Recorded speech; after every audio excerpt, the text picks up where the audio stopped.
अच्छा भाई साहब, आप यहाँ जो भारतीय जनता पार्टी का जो मेयर का चुनाव चल रहा है, इसके बारे में क्या हालात हाजरा है, क्या स्थिति है और क्या लोगों के रुझान आ रहे हैं, उसके बारे में जानकारी। वो जिस दिन से चुनाव की घोषणा हुई है और हमारा जो टिकटों का जो फैसला हुआ है, उसमें राजीव जैन जी को भारतीय जनता पार्टी ने मेयर का प्रत्याशी बनाया है। और इनके व्यवहार से लोगों के साथ जो इनका जनसंपर्क रहा है हमेशा, और पिछला जो समय इन्होंने 9 महीने का मिला उसमें उन्होंने काम करके दिखाए, जनता ने विश्वास जताया और वो इस चुनाव में काम आ रहा है। तो लोगों का बहुत बढ़िया रुझान भारतीय जनता पार्टी की तरफ से 22 के 22 वार्डों में मैं खुद जाकर के कार्यालयों में जो कार्यकर्ता हैं या और आम आदमी उनसे संपर्क करके मैं खुद आया हूँ। अच्छा आजाद भाई, ये बताएं कि आपकी बीजेपी के सामने इस टाइम में हम टक्कर किसके साथ मान रहे हैं? मुझे किसी के साथ टक्कर नहीं लग रही। जनता ने फैसला कर लिया कि भाई भारतीय जनता पार्टी को बनाना। कांग्रेस में तो आप ये तो आप इसलिए कह रहे हो ना कि आप भारतीय जनता पार्टी के हो तो कहोगे ही। नहीं, उसमें ऐसी बात नहीं है। जैसे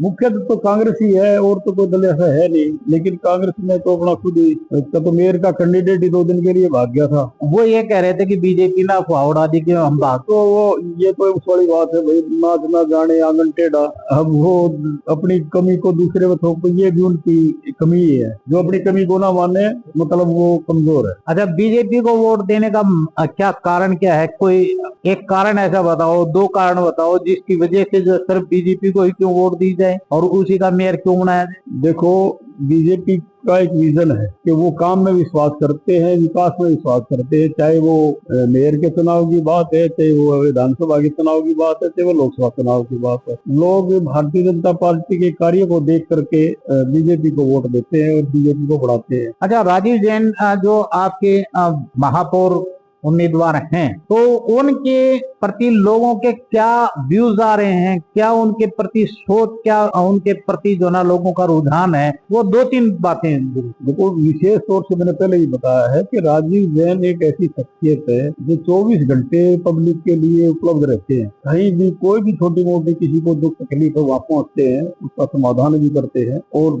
सबसे ज्यादा हाजिरी जनता के बीच में अगर है तो वो राजीव जैन की। चलिए, बहुत बहुत धन्यवाद, आपने बातचीत किए थे आजाद नेहरा। बहुत ही पुराने नेता हैं जिन्होंने अपने अनुभव हमारे साथ में साझा किए हैं। परिणाम 10 मई को जो भी आएगा जनता के सामने होगा। हम भी इंतजार करेंगे और आप भी इंतजार करें और देखते रहे हमारे साथ में ज्ञान ज्योति दर्पण को। जय।